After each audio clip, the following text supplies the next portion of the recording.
Hey there. It's time again for short memory poems here at Papa's house.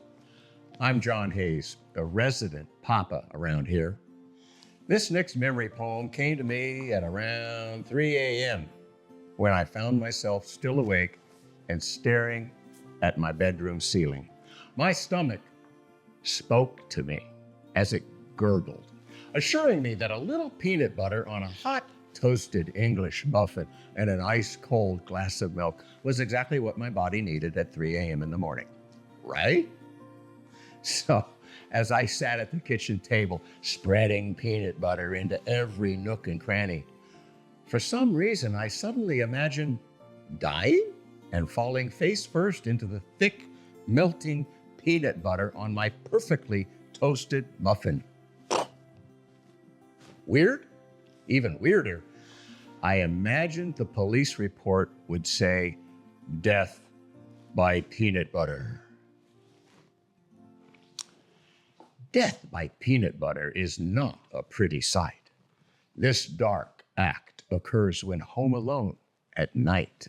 Its power is strong, waking you from your sleep. You cannot resist. To the kitchen you must creep. Some like chunky, some like smooth. Does it matter?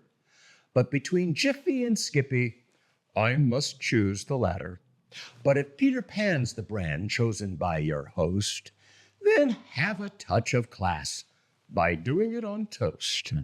Hot English muffins with their nooks and crannies will help the peanut butter add fat to our fannies. And the more the better as it melts and oozes into each toasted nook. It calms and amuses. This heinous act is over in a short amount of time. But very soon, we return to the scene of the crime. Crazy idea, but I had fun writing it. But I bet there's plenty of you out there that can relate to this story, right? So what's your favorite peanut butter style? Smooth or chunky? Let me know in the comments box below. Confess, write to me, smooth or chunky. This next short memory poem I wrote as a parable. I once saw a man put his fingers into his ears because he didn't want to hear what someone was about to tell him.